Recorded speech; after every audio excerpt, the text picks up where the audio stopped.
2011년 9월 25일 9시 메인 뉴스에 전혀 생각할 수 없는 한 사람이 소개가 됩니다. 그리고 이 사람의 직업은 놀랍게도 철가방이라고 이야기하는 중국집 배달원이었습니다. 1957년에 태어납니다. 태어나면서부터 이혼한 가정에서 어려움을 겪습니다. 구박을 받습니다. 그 집에서 도저히 키울 수가 없어서 보육원에 보내지게 됩니다. 보육원에 보내졌던 이우수 씨는 보육원에서 온갖 어려움을 겪습니다. 견디다 못해 그가 보육원을 탈출합니다. 탈출해서 그가 서울에 올라왔습니다. 서울역까지 왔지만 그를 도와줄 사람이 없습니다. 그를 도와주고 함께 해줄 사람이 없습니다. 그가 찾아갈 데가 없습니다. 그 서울역에서 며칠을 굶으면서 사람들에게 도움을 청했지만 아무도 그를 도와주지 아니했습니다. 너무 배가 고팠던 그가 사람들의 돈을 훔치다가 걸립니다. 그런 초범이었음에도 불구하고 그는 감옥에 가게 되었습니다. 그래서 그는 전과 1범이 됩니다. 그리고 나서 교도소에서 나온 다음에 그는 다시 새롭게 살기를 원했지만 기술도 없고 가진 것도 없는 그는 또다시 도둑질을 하기를 시작했고 그리고 또다시 감옥에 들어갑니다. 그렇게 3번을 그가 감옥에 들어가서 전과 3범이 됩니다. 그가 3번째 그리고 4번째 죄를 지어 감옥에 들어가는 그러한 일이 그에게 일어납니다. 그가 3번째 감옥에서 나와서 그가 하염없이 거리를 거닙니다. 그 거닐다가 어느 식당에서 가족들이 식사하는 모습을 보게 됩니다. 아버지와 엄마가 자녀들에게 먹을 것을 주면서 저들은 웃으면서 즐겁게 함께 식사를 합니다. 그 모습에 우수 씨는 충격을 받습니다. 도대체 저 사람은 뭐가 잘나서 저렇게 함께 이렇게 좋은 식당에서 밥을 먹느냐고, 나는 도대체 인생이 뭐가 돼서 이렇게 부모에게 버림받고 세상에 버림받고 가진 것이 없어서 교도소를 집 삼아 이렇게 내가 들락거려야 되냐고. 그는 견딜 수가 없었습니다. 자기를 제외하고 모든 뛰다 행복해 보였습니다. 너무나 미웠습니다. 너무나 싫었습니다. 너무나 원망스럽습니다. 그래서 그는 그 식당에 뛰어들어가면서 자기가 사왔던 휘발유를 자기 몸에다 붓습니다. 그리고 이놈의 세상 같이 망하자고 같이 죽자고 자기 몸에 불을 붙이려고 하는 순간 사람들이 뛰어들어서 그가 불 붙이는 그 순간을 막아버렸습니다. 그리고 그는 4번째 감옥에 들어갑니다. 그 4번째 감옥에 들어가서 그는 여전히 원망과 아픔과 상처와 힘든 삶 속에 있었던 그에게 복음이 전해집니다. 예수가 전해집니다. 예수라는 사람이 나를 위해 죽었다고요. 그 예수를 믿으면 나의 모든 죄가 용서받는다고요. 그 예수를 믿기만 하면 삶이 달라진다고요. 믿을 수 없었습니다. 이해할 수 없었습니다. 받아들일 수가 없었습니다. 그럼에도 불구하고 그에게 꾸준하게 복음이 전해지고 예수가 전하여졌습니다. 그리고 그는 예수를 믿고 4번째 감옥에서 출소를 합니다.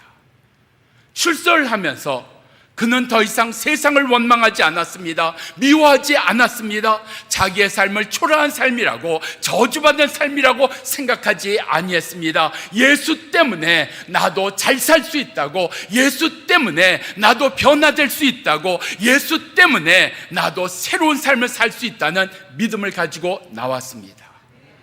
그리고 중국집에 취직을 합니다. 그리고 월에 70만 원을 그가 배달하는 대가로 받습니다. 그 70만 원을 가지고 그는 고시원이라고 하는 방에서 그는 월에 25만 원을 내고 그 방에 거주합니다. 70에서 25만 원 빼면 얼마가 남습니까? 그 남은 돈에서 그는 자기와 같은 아이가 없어야 된다고, 또다시 나와 같이 이렇게 인생을 원망하고 세상을 미워하고 부모를 저주한 아이가 없어야 된다고, 그는 부모가 없는 아이들, 보육원에 맡겨진 아이들, 그 아이 5명을 자기가 입양하기로 결정을 합니다. 그리고 그 아이들을 위해서 한 아이당 한 달에 5만 원씩 25만 원을 그가 그 아이들을 위해서 매달 보냈습니다. 그 죽은 다음에 그의 방을 찾아갔던 사람들이 아무것도 없는 그의 방에 5명 아이들의 사진을 보고 놀랍니다. 이 아이들이 누구냐고요? 그렇게 수소문해서 찾다가 이 우수 씨가 그 아이들을 지원했다는 것을 알게 되고, 가진 것 없는 자, 버림받은 자, 상처와 원망으로 가득했던 그 인생이 누군가에게는 아버지가 되고 어머니가 되는 역할을 하며 살았다고 하는 것이 그날 KBS 뉴스에 나왔다는 이야기입니다. 그는 강남에서 배달하다가 그는 신호등에서 좌회전하는 순간 오던 차와 부딪혀서 사고를 당하고 그는 세상을 떠났습니다. 그러나 그의 삶은 예수를 믿었다는 것 때문에 그는 가진 것이 월 70만 원밖에 벌지 못하는 인생이었음에도 불구하고 누군가를 도와주는 월 70만 원 인생에 기쁨이 있었고 감사가 있었고 능력이 있었습니다. 우리의 삶 속에 오늘 예수를 믿는다는 것이 무엇인가?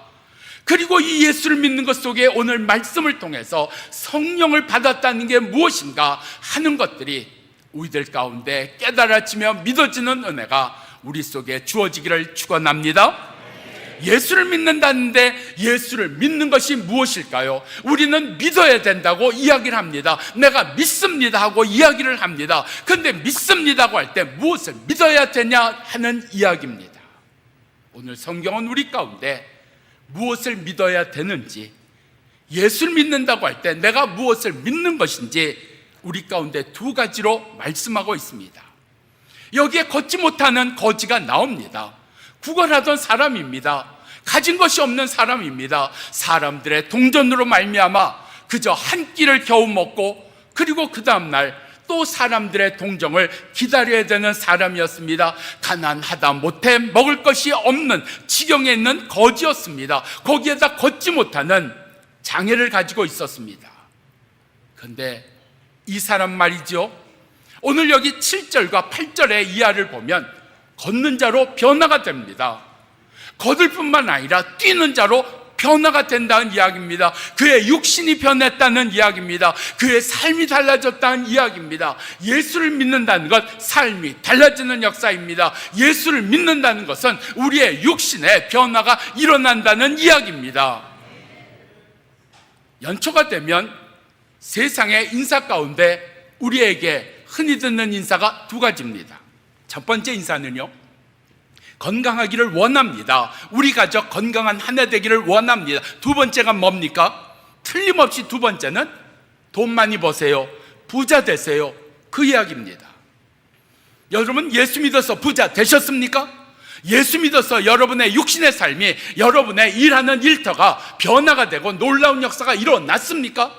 예수님께서 내 말대로 행하고 따르는 자에게는 열매가 있다고 말씀하셨습니다. 그 열매가 어느 정도냐고요? 30배, 60배, 100배 열매가 맺어진다고 했습니다. 여러분이 예수 믿어서 30배가 되었습니까? 육신의 열매가 말이죠. 예수 믿어서 자녀가 잘 됐습니까? 예수 믿어서 여러분의 사업이 60배가 되었습니까? 오늘 성경은 분명히 얘기합니다. 여기 걷지 못한 자가 예수 믿어서 그의 육신에 놀라운 역사가 일어났다. 30배의 역사가 일어났다, 60배의 역사가 일어났다, 100배의 역사가 일어났다 말씀하고 있습니다. 오늘 예수 믿는 게 뭐냐고요? 나의 육신의 삶에 정말 담을 것이 없도록 부어 넘치게 하시는 이 육신의 역사가 일어나는 것이 예수 믿는 일의 첫 번째입니다.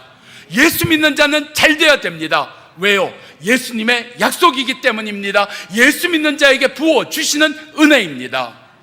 내 삶 가운데 예수 믿어서 육신에 묶여있던 것, 물질에 묶여있던 것, 건강의 문제로 묶여있던 것, 아픔에 묶여있던 모든 것이 다 예수의 이름으로 풀어지는 역사가 우리들 가운데 이루어지기를 축원합니다.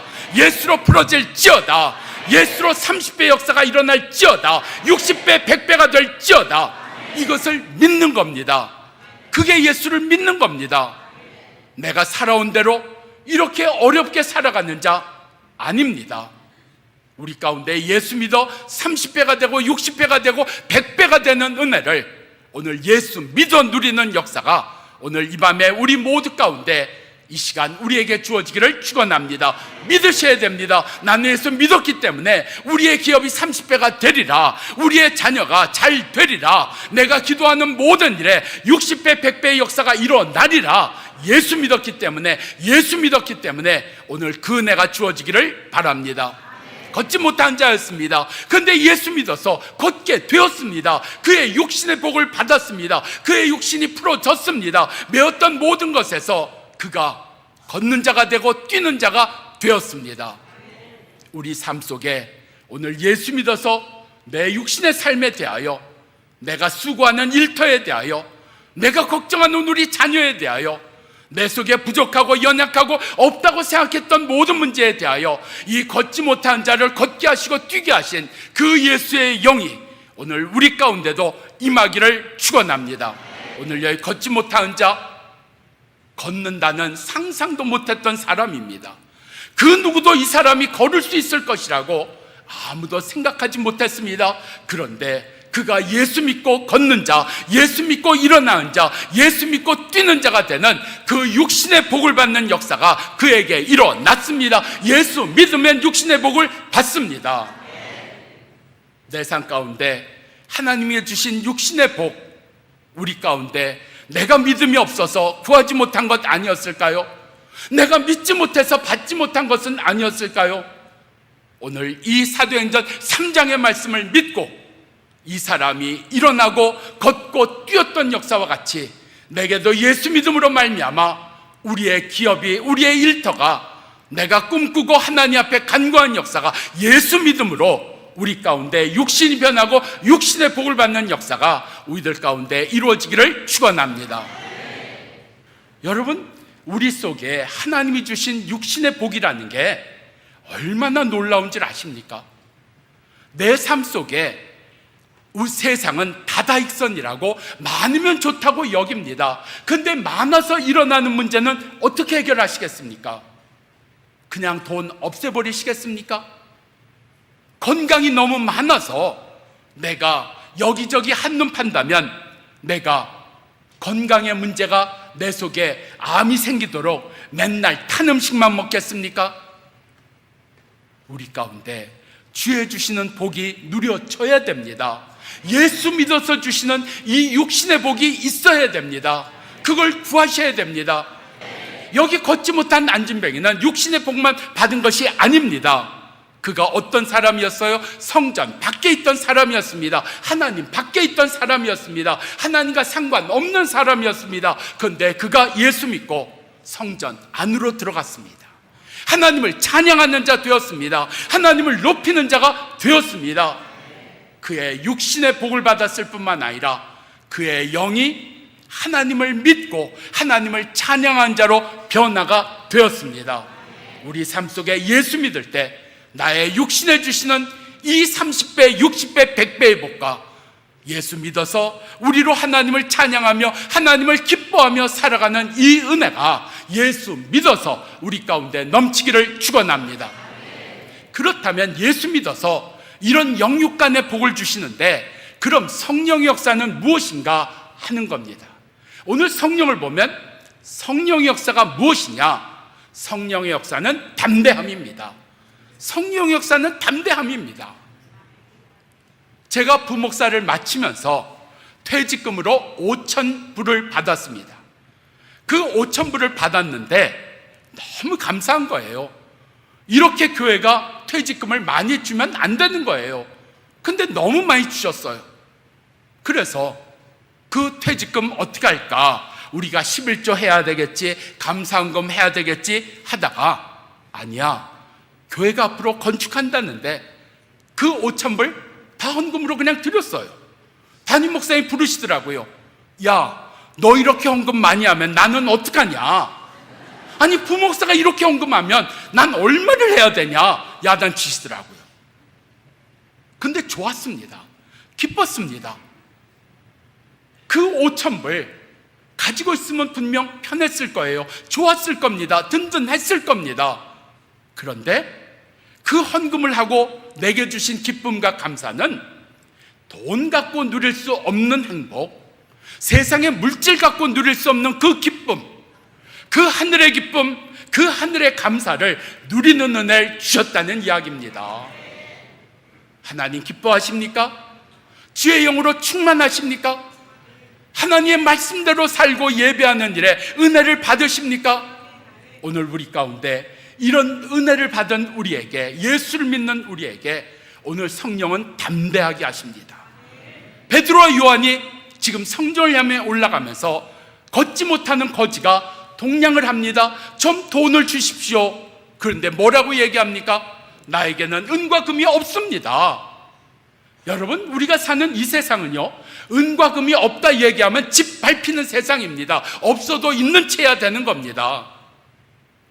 여러분, 은행을 가면 노인분들 위해서 이렇게 써놓은 글들이 은행에 있습니다.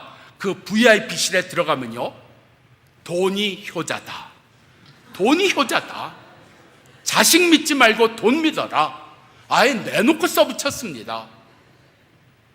제가 미국에서 섬겼던 권사님 한 분 굉장히 지혜로우세요. 여장부입니다. 사업도 많이 해서 자녀들이 알아요. 어머니가 이렇게 사업을 하고 이렇게 열심히 일해서 우리가 이렇게 집도 다 얻게 되었고 우리의 사업도 이렇게 일으킬 수 있도록 어머니가 도와주셨다고. 근데 어머니가 은행 거래를 안 하세요. 우리 어머니는 그 많은 돈을 다 어떻게 하셨을까? 어떻게 하셨을까? 그런데 어머니가 분명히 돈을 갖고 계신 것 같은데 찾을 수가 없는 거예요. 그래서 우리 어머님이 여기저기에 다 쓰셨나 보다, 그렇게 생각을 했어요. 그래서 장례를 다 마치고 어머님 물건을 정리하는데 그 이불을 깔았잖아요. 근데 이불을 2겹 3겹 이렇게 어머니를 위해서 깔았는데 그 이불 사이에 현금이 우리나라 돈으로 얘기하면 5천만 원이 나왔답니다. 5천만 원이. 여러분, 우리가 살아가면서 우리 가운데 마음은 있는데, 예수는 믿는데 예수님의 말씀대로 행하는 일 앞에 자신이 없어요. 두려워요. 내가 이렇게 했다가 내 다음은 누가 책임져 줄 거냐? 내가 이렇게 구멍난 인생 누가 메워줄 거냐? 오늘 베드로가 돈 없다 그랬습니다. 돈 없다고요. 이게 세상에 자랑이 됩니까? 세상에 내세울 것이 됩니까? 아니요. 없어도 있는 척 해야 됩니다. 서울에 있는 대학 다니고도 서울대 나왔다고 이야기해야 되는 세상 아닙니까? 그런데 베드로와 요한은 담대했습니다. 내게 은과 금이 없습니다. 그런데 나사렛 예수로 일어나 걸을지어다. 이 담대한 행동을 했습니다. 역사를 했습니다. 그의 손을 잡아 주었습니다. 오늘 성령의 역사는 우리로 믿는 바를 살게 하시는 역사입니다. 내가 믿는 바를 따라가게 하시는 게 성령의 역사입니다. 그래서 성경은 이야기합니다. 성령 충만해라, 성령을 소멸하지 마라, 성령을 사모해라 말씀하고 있습니다. 내게 성령이 있으면 성경은 이렇게 얘기합니다. 믿음이 겨자씨만 할지라도 이 산을 명하여 저리로 옮겨가라 할지라도 옮겨질 것이라고요. 믿음의 크고 작음의 문제가 아닙니다. 내가 성령 충만합니까? 그럼 담대하게 내가 선포할 수가 있는 겁니다. 고백할 수가 있는 겁니다. 간증할 수가 있는 겁니다. 우리 청년 가운데 태국에 단기 선교를 갔다 온 청년이 있어요. 오늘 예배 시간에 그 청년이 간증을 했습니다. 은혜 받았다고요. 너무 좋았다고요. 그래서 살짝 제가 좀 미웠어요. 또 저렇게 말만 하겠지. 그래서 간증하고 돌아가려는 아이를 내가 붙들어 세웠습니다. 잠깐 자매님, 다음에 내년에 또 단기 선교 갈 거예요? 예, 갈 겁니다. 아니, 그럼 노는 날이 줄어들 텐데 갈 겁니다. 비행기 표값이 많이 들 건데 그래도 가겠어요? 그건 대답 안 하더라고요. 여러분, 가진 게 적다고요? 나는 부족한 게 많다고요? 나는 연약한 게 많다고요? 성령으로 예수의 이름을 선포하십시오. 30배를 주신다고 하셨습니다. 60배, 100배를 주신다고 했습니다. 나는 그것을 믿습니다. 이렇게 성령으로 외칠 수 있고 선포할 수 있는 것이 바로 성령의 역사입니다. 담대함이 주어지는 겁니다. 용기가 주어지는 겁니다. 그것을 구약 성경에서는 홍해 앞에 있었던 이스라엘 백성들, 그들 가운데 이 하나님의 역사에 대하여 발을 내딛었을 때 홍해의 물이 멈춰졌다 말씀하고 있습니다. 나로 행동하게 하시고 나로 살게 하시는 이 성령님의 역사가 우리들 가운데 이루어지기를 축원합니다. 성령이 아니고는 내가 그 삶을 살 수가 없습니다. 걱정이 많은 우리들입니다. 두려움이 많은 우리들입니다. 염려가 많은 우리들입니다. 해결해야 될 일이 많은 우리들입니다. 그런데 오직 성령으로 말미암아 나는 선포합니다. 나는 믿습니다. 나는 고백합니다. 나는 작정하였습니다. 우리들 가운데 그 역사가 이루어지기를 축원합니다. 저는요, 그 한국의 유명한 요정의 총무일을 받던 그 집사님을 만난 적이 있습니다. 이분의 하는 일은 일주일에 6일을 술을 같이 먹어드리는 일이에요. 그러니까 이분은 밥을 안 먹어요. 술로 밥을 다 대신하는 겁니다. 돈이 얼마나 많은지 몰라요. 온갖 고관들, 정치가들이 오고 재력가들이 오니까 그냥 돈을 무더기로 그냥 주는 거예요. 걔 돈 많지요? 실컷 술 먹지요? 그런데요, 그의 인생 가운데 하나님이 거기 두지 않으려고 미국으로 보내셨습니다. 미국에 와서 돈 많으니까 내가 가게 얻고 사람 쓰고 사람 부리고 나는 벤츠 타고 나는 휴양지 가고. 그런데요, 사업체를 샀는데 사기를 당했어요. 사업체를 샀는데 매니저가 다 해먹었어요. 그래, 가지고 온 돈이 거의 다 없어져 버리고 말았어요. 근데 그 없어진 자리에 그가 교회를 다니면서 그가 들었던 말씀이 생각나더래요. 내 삶의 주인은 예수라는데, 내 삶은 예수가 책임진다는데, 나는 지금까지 돈에 세상에 의지하고 살았는데 어디 한번 보자. 정말 예수가 이렇게 돈도 없고 아는 사람도 없고 도움받을 때도 없는 나를 도와주시는지, 여기 없는 자리에서 일어나게 해주시는지 한번 내가 믿어보자. 한번 내가 따라보자. 어떻게 됐을까요? 믿는 자를 실망시키지 아니하시는 예수님이십니다. 약속을 지키시는 예수님이십니다. 그의 삶에 믿는 바대로 주님은 그에게 채워주셨습니다. 자녀들에게 채워주셨고요, 그리고 물질로 채워주셨고요, 교회에서는 귀한 장로의 직분까지 받는 자리에 채워주셨습니다. 오늘 내 육신의 일은 예수 믿어야 해결된다. 그리고 내가 주님의 자녀로 사는 믿음의 길은 내가 예수 믿어야 해결된다. 그리고 이 믿는 바는 오직 성령으로만 내가 살 수 있다고 하는 이 은혜 가운데 살아가는 우리 모두 되기를 축원합니다.